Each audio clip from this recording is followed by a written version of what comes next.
공천 과정에서도 지역의 정치인들이 공천받는 과정에서도 이러저러한 우여곡절들이 이제 봐왔기 때문에 이제 그런 것들을 보면서 주민들도 진짜 제대로 된 지방자치가 필요하고 지역 중심의 정치가 필요하다는 저의 이런 이야기들에 크게 호응을 해주셨고, 이번에 제가 출마하면서 3번 여러분들을 놀라게 했습니다. 한 번은 제가 출마를 한다는 것 자체가 상당한 충격을 줬고, 두 번째는 이제 민주당이 입당을 한다고 해서 굉장히 많이들 놀라셨고, 그리고 세 번째는 떨어졌다고 해서 더 충격받으셨고.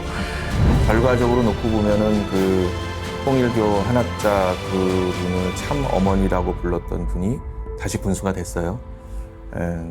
저는 영적 싸움에서 교회가 졌다, 이렇게 생각을 합니다.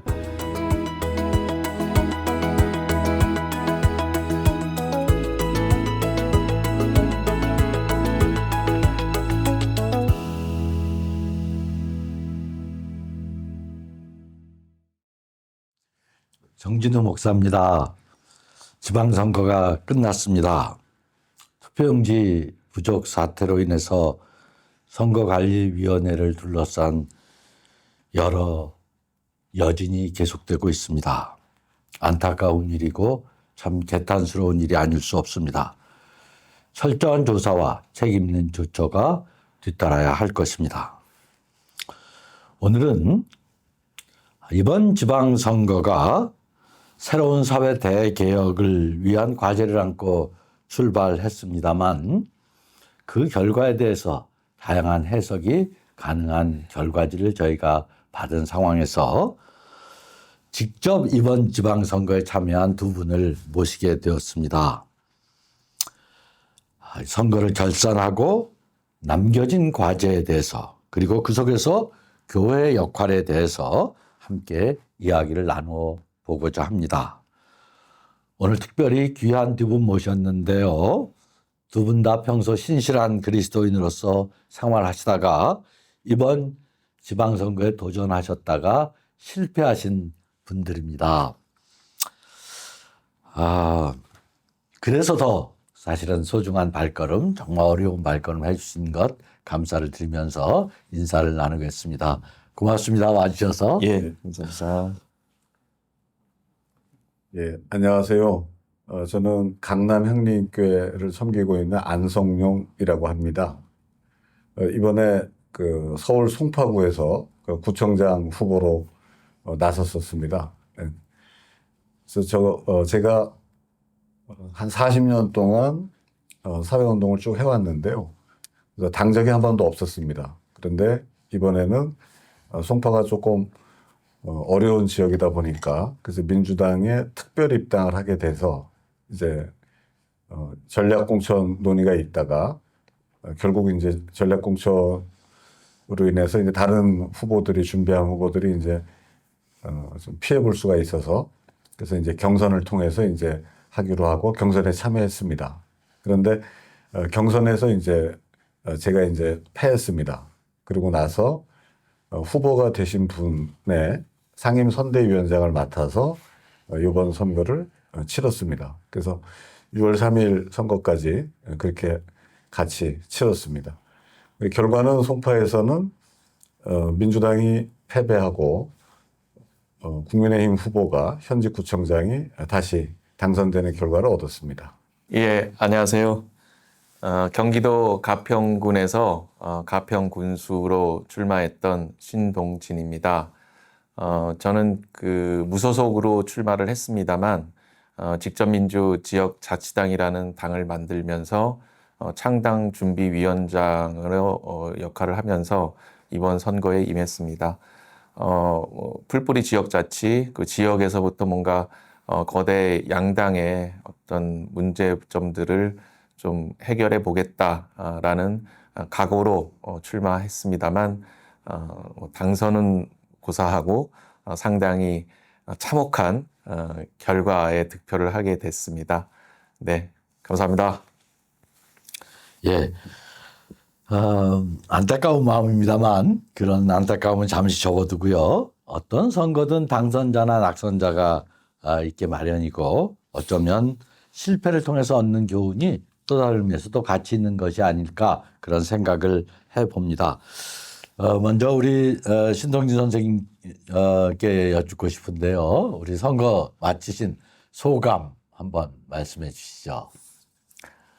예, 뭐 그 선거는 아주 즐겁게 아주 신나게 했습니다. 근데 선거 결과가 매우 안 좋게 나오다 보니까 선거가 끝난 뒤에 요즘 좀 마음고생이 있는 상황이고요.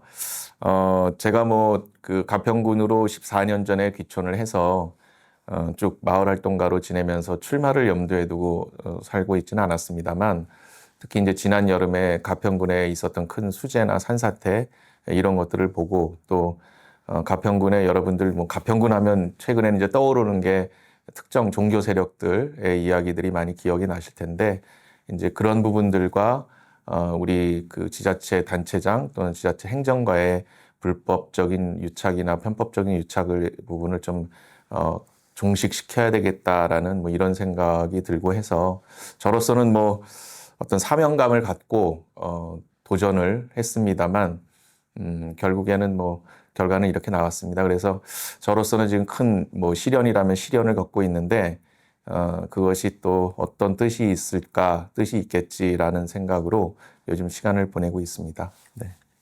우리 안장로님은 제가 평소 알고 있기에 제도 정치권과는 좀 무관한 분이 아닌가 이렇게 생각했는데요. 평소 늘 앞에서 말씀드린 것처럼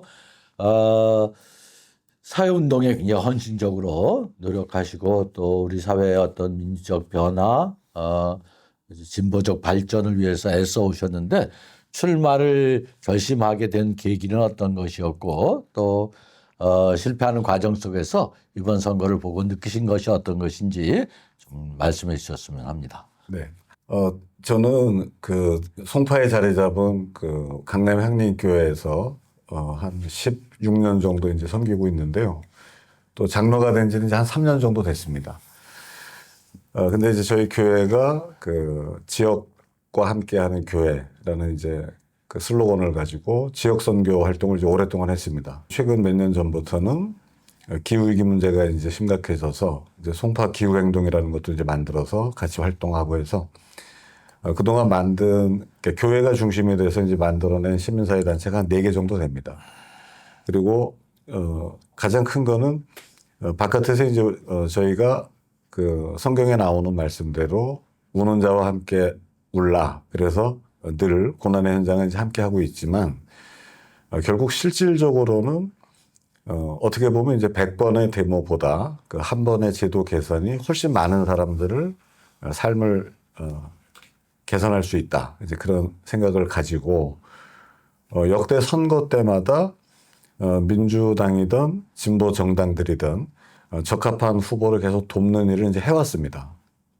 그런데 이번 선거를 앞두고 공교롭게 이제 중앙 차원에서도 시민사회와 진보 정당들이 민주당과 연합 정치를 해야 한다. 그 목소리가 컸었고요.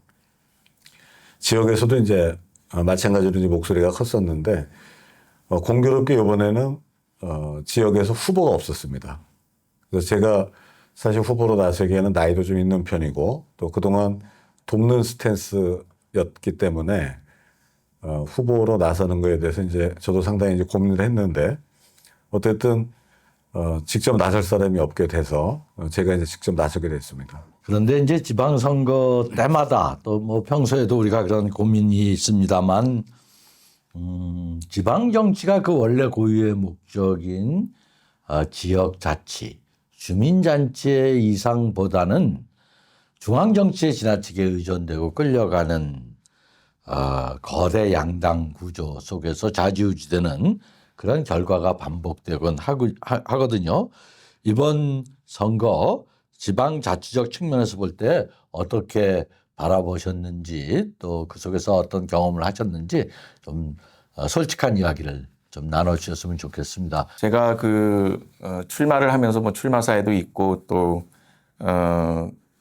선거 유세하는 과정에서도 또 주민들을 만나면서도 계속 이제 지속적으로 말씀드렸던 내용이기도 한데요. 지난 한 35년이 좀 됐죠. 이제 단체장을 직접 주민 직선으로 뽑으면서 지방자치라는 걸 해왔습니다.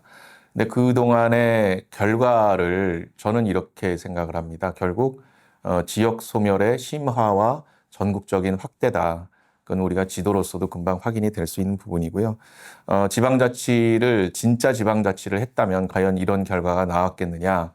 예산이나 정책들을 중앙에서 뭐 쥐락펴락하고 그다음에 지역 정치가 중앙 정치에 예속이 된다든가 들러리를 서게 된다든가 지방 행정이 중앙 행정에 뭐 졸병 비슷한 역할을 하게 된다든가 그리고 이번에 공천 과정에서도 지역의 정치인들이 공천받는 과정에서도 이러저러한 우여곡절들이 이제 보아왔기 때문에 이제 그런 것들을 보면서 주민들도 진짜 제대로 된 지방자치가 필요하고 지역 중심의 정치가 필요하다는 저의 이러한 이야기들에 크게 호응을 해주셨고 그런 것들이 하나의 변화의 계기를 만들 수 있지 않을까라는 생각은 했었습니다. 근데 결론적으로 놓고 보면 여전히 큰 중앙 정치 거대 양당의 벽을 아주 절실하게 또 실감을 하는 결과로 나왔습니다만 이 거대 양당이 만들어 놓은 정치 문화 이거를 참 바꾼다는 게 정말 참 어렵구나라는 생각을 많이 했습니다. 예. 우리 안 장로님 뭐 어떤 특별한 네. 이야기 나눠주시죠. 저는 국민의힘이 여태까지 그 대한민국 정부 수립 이후에 한국 사회의 지배 세력이라고 생각합니다. 그 민주당은 그에 맞서서 어쨌든 성장해온 정당이긴 하지만 2010년대 들어서는 마찬가지로 그런 지배 세력 내부에서 상호 경쟁하는 그런 관계에 들어섰다 이런 생각이 들고요. 이번 지방선거 직전에 그 김경 서울시 의원 사건이 있었는데 저는 돈 문제에 대해서는 양당이 다 자유롭지 못하다라고 하는 판단을 가지고 있습니다. 그리고 우리가 풀뿌리 민주주의라고 하는 것과는 좀 다르게 이미 30년 넘게 온 지방자치 제도를 구성하고 이걸 운영해 나가는 데에는 구의원, 시의원, 뭐 그다음에 기초단체장을 둘러싼 돈 문제가 또 이권 문제가 늘 있다라고 이제 판단합니다. 그런 면에서 이번 지방선거를 앞두고 민주당에서도 그 면에서는 자유롭지 못하다 이런 생각이 들고요. 또 하나는 주민들이 실제로 주민들의 의지를 가지고 주민들이 활동을 통해서 후보가 만들어지고 그 후보가 당선이 되고 그 당선된 후보가 주민과 함께하는 기초의회, 광역의회 그리고 기초단체가 돼야 될 텐데 그런 것 자체가 될 수 없도록 구조가 되어 있습니다. 그래서 아까 신동진 그 후보가 말씀한 것처럼 지역위원장, 국힘에서는 이제 당협위원장이라고 하고요. 그 위원장이 원내든 원외든 관계없이 거의 절대적인 권력을 행사합니다. 그래서 광역위원이나 기초위원은 물론이고 기초단체장조차도 그 힘으로부터 자유로울 수 없는 구조입니다. 그래서 이거가 전제돼 있는 선거제도이기 때문에 이 선거제도 자체를 갖다가 근본적으로 개혁하지 않으면 아마 이 공생관계에 있는 그런 적대적 양당 관계 이것은 계속 반복될 거다 이렇게 생각하고 있습니다. 예, 구체적인 문제점을 지적해 주셨는데요. 우리가 지방자치를 다른 의미에서 풀뿌리 민주주의라고 하지 않습니까? 그런데 사실 거대 양당이 주도하는 그런 오늘의 정치, 지역 정치 현실에서 참 그 이상에 다가서기가 대단히 어려운 것 같습니다. 어떻게 우리가 풀뿌리 민주주의 이상에 다가설 수 있는 참된 지방 정치, 지역 정치를 할 수 있겠는지 그 회복의 단초는 어디서 찾아야 하는지 그런 물음에 대해서 우리 두 분께 여쭙니다. 예를 들면 송파에서는 지역 주민들이 직접 나서서 4,300명이 모여서 서명운동을 했습니다. 그래서 송파구 기후 조례를 제정해야 한다라고 하는 서명지를 만들어서 그를 송파구 의회에 전달을 했고 구 의원들을 설득을 해서 결국 조례를 만들었습니다. 그런데 그 조례가 중앙정부에서 가이드라인으로 만들어 놓은 탄소 30% 감축을 넘어서 50% 감축을 목표로 하는 것으로 만들어냈습니다. 그런데 문제는 이번에 지방선거 때는 그 탄소 감축 문제, 기후위기 문제가 송파 지역 내에서는 메인 이슈가 되지 못했습니다. 그 이유는 주민들이 서명운동을 할 때 물론 4,300명이 많은 수는 아닙니다. 송파의 전체 인구는 65만 명이고 그리고 유권자가 55만 명이기 때문에 한 1%밖에 안 되는 작은 숫자지만 문제는 그분들이 10%, 20%로 선거 때 이 본인들이 요구와 의지를 적극적으로 키워내야 되는데 그게 잘 안 됐습니다. 그 안 된 이유가 이겁니다. 그 주민들이 볼 때도 우리 후보가 되겠는가? 또 떨어지는 거 아니야? 라고 생각을 하는 것. 그러니까 그 문제 때문에 실제 선거 시기가 됐을 때에는 사람들이 집단적으로 어떤 중요 의제에 대해서 후퇴하는 경향이 매우 큽니다. 그래서 이 문제에 대해서 따라서 사회운동이든 또 나중에 이제 아마 말씀 나오겠지만 우리 교회를 비롯한 종교계에서도 평상시에 하는 활동과 선거 때 하는 활동을 어떻게 접목시켜서 일관되게 좀 풀어나갈 것인가 하는 거는 좀 더 실질적인 고민이 좀 필요하지 않겠나라는 말씀을 좀 드리고 싶습니다. 이 생활 정치의 여러 주요 아젠다와 실제 선거 공간에서 일어나는 여러 가지 투표 행위 사이에 연결고리를 찾는 것 중요하다는 아주 귀한 말씀 주셨는데요. 우리 신동진 선생님도 한 말씀 이 부분에 대해서 말씀 주시죠.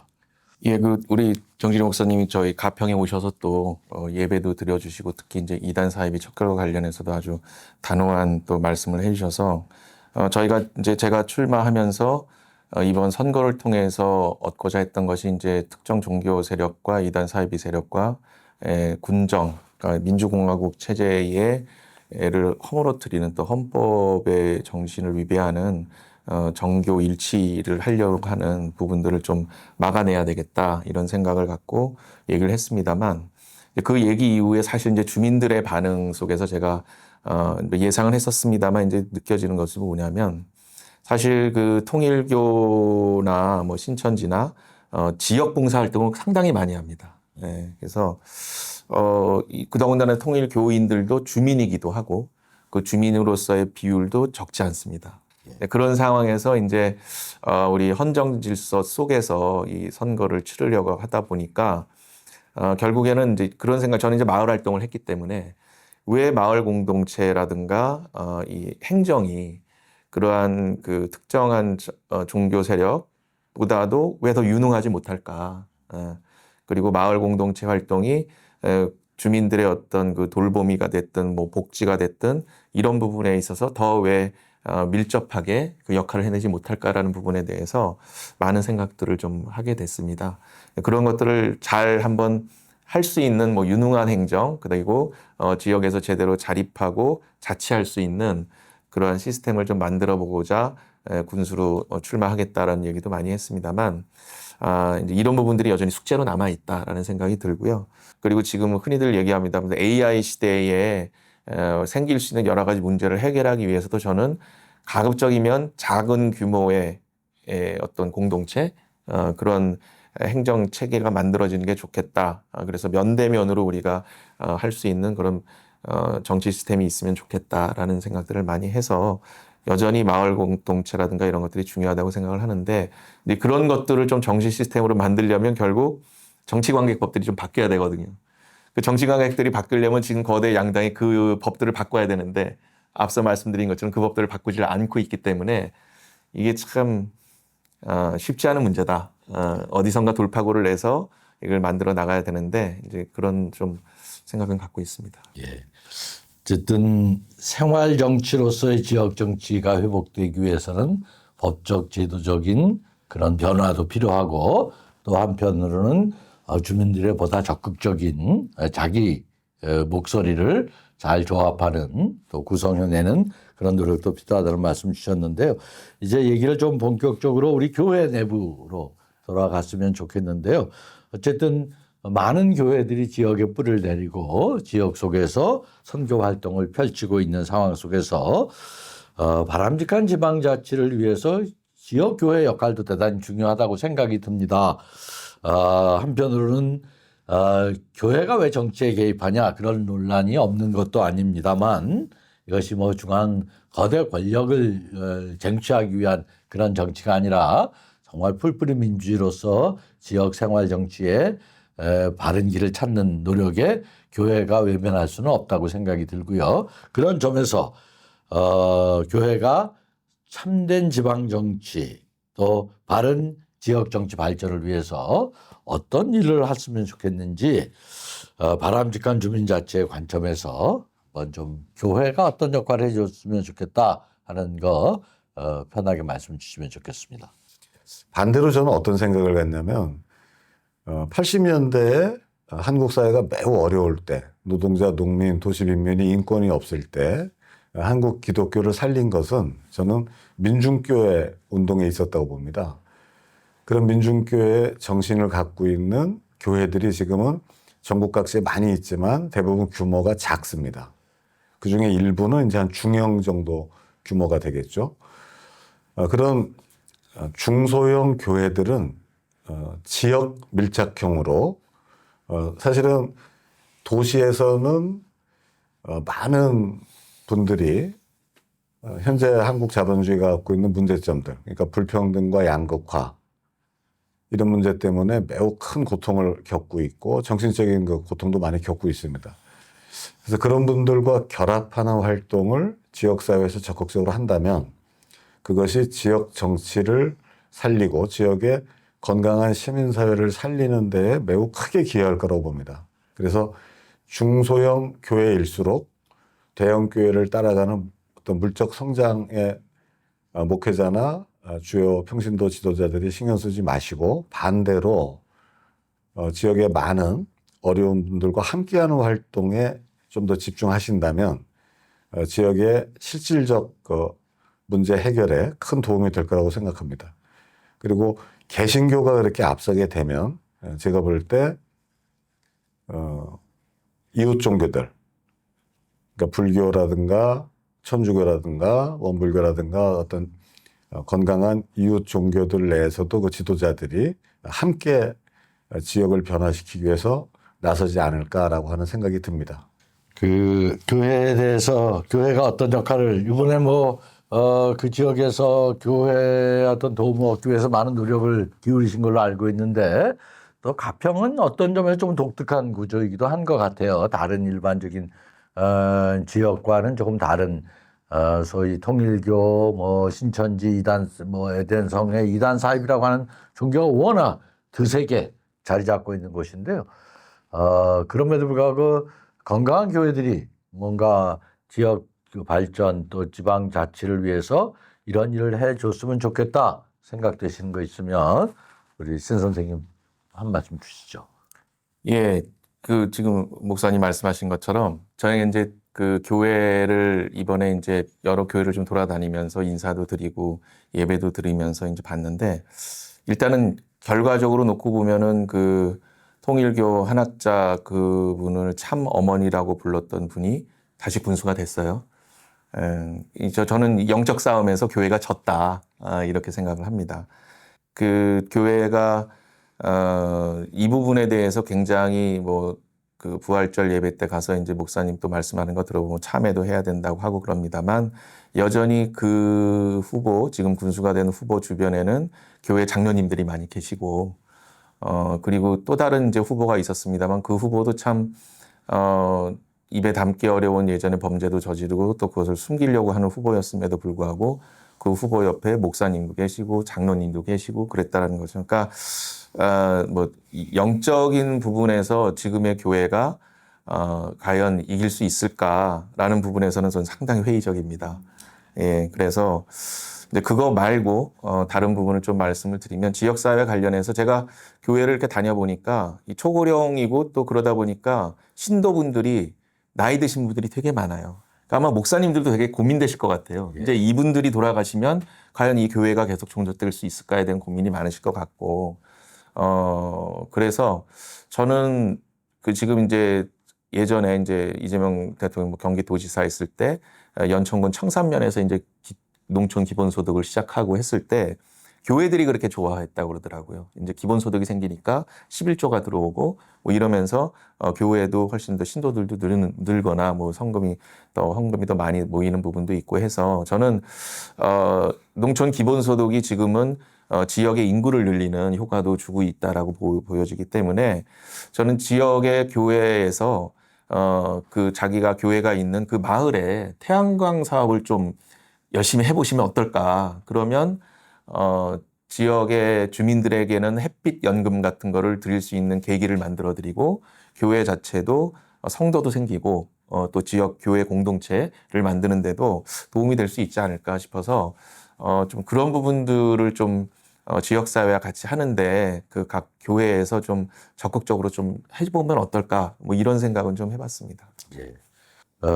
발두분 오랫동안 지역에 몸담아서 활동을 해오셨고 특별히 신동 선생님은 지역 자치당이라는 당을 만드시기도 하셨고 어쨌든 중앙에서보다는 구체적인 삶이 살아있는 지역 현장에서 새로운 변화를 만들어내고 싶은 열망들 아마 갖고 출발하신 일로 알고 있습니다.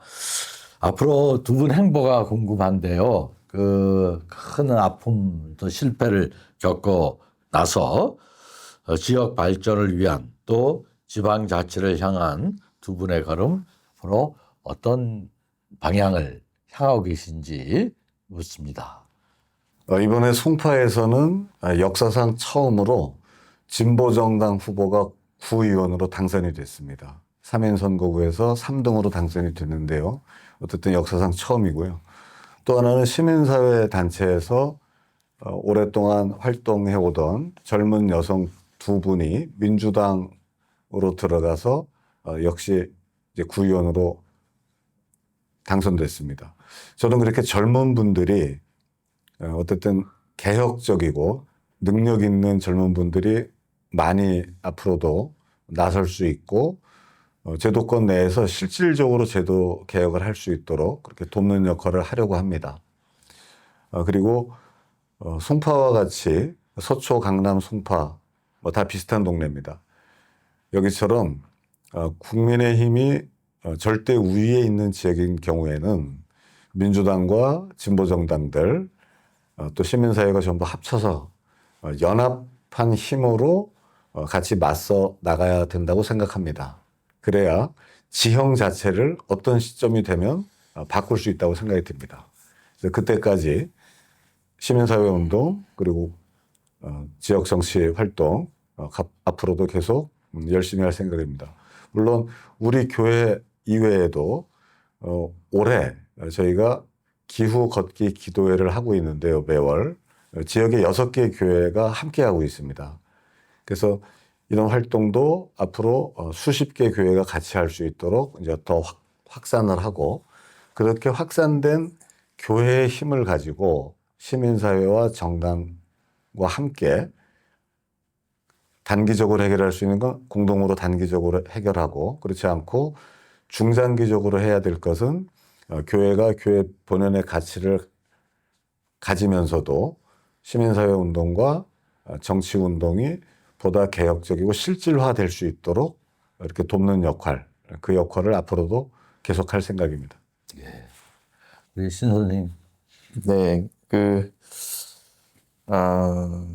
일단은 빚을 갚아야 됩니다. 네. 그렇죠. 이런 얘기를 좀 많이 해요. 유튜브가 재밌는데. 그 지금 우리 선생님도 장님도 그렇고 저도 그렇고 이제 이 선거에서 이제 하여간 안 좋은 결과를 만들고 난 다음에 이 방송을 하기 때문에 전반적으로 좀 이렇게 다운돼 있는 것 같은데 사실 현장에서는 항상 뭐 주변을 활기차게 만드는 그런 역할을 해왔는데 오늘은 많이 이렇게 다운된 것 같습니다. 일단 앞으로도 주변 분들한테 이렇게 좋은 기운, 에너지를 전달해 드릴 수 있는 이제 역할을 하는 것이 그거는 제가 변함없이 해야 될 할 수밖에 없는 일이라는 생각이 듭니다. 이제 다만 제가 이제 이제 낙선의 변 이런 걸 한번 써보려고 이렇게 하다 보니까 떠오르는 문구가 있었어요. 저희 가평군에 조종암이라고 하는 이 바위가 있는데 그 바위에 이제 효정이 쓰고 송시열이 갖다 글씨를 쓴 건데 이제 해는 저물고 갈 길은 먼데 그러니까 내 아주 지극한 아픔이 내 마음에 있다. 이제 이런 글씨거든요.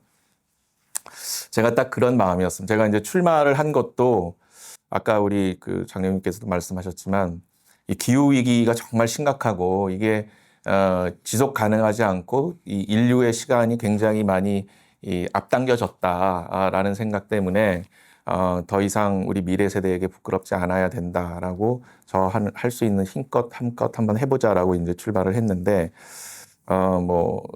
외국도 그렇고 우리나라도 그렇고 그 부분에 대해서 사실 제가 희망을 보기는 조금 어렵습니다. 그래서 해는 저물어 가고 있는 것 같고 갈 길도 먼데 이런 생각이 들었었는데요. 그래도 저 가평군에서 좀 희망이 있었다면 비록 통일교하고 이렇게 유착했던 군수가 재선이 됐습니다만 그 사람의 현 군수의 득표율이 많이 떨어졌다. 그리고 통일교가 많이 있는 해당 면의 득표율은 가평군 평균보다도 더 많이 떨어졌다. 그리고 지난번 지방선거 때는 통일교가 이렇게 불러서 군수 후보들을 이렇게 뭐 하듯이 했지만 이번에는 그런 걸 할 엄두도 못 낼 정도로 지역의 분위기가 바뀌었다. 이런 부분들이 그나마 변화가 된 희망이라고 보고요. 계속 우리 대한민국이 만들어지는데 우리 기독교인들의 역할이 컸었고 또 희생과 헌신이 있었는데 우리 가평군을 민주공화국의 아주 헌법 친화 지자체로 만드는데 열심히 노력하면서 살려고 합니다. 예, 고맙습니다. 정말 어려운 시기, 개인적으로 힘든 시기에도 불구하고 함께 자리해 주셔서 다시 한번 깊이 감사를 드립니다. 늘 응원하고 저희가 함께 기도하겠습니다. 고맙습니다. 예, 감사합니다. 고맙습니다.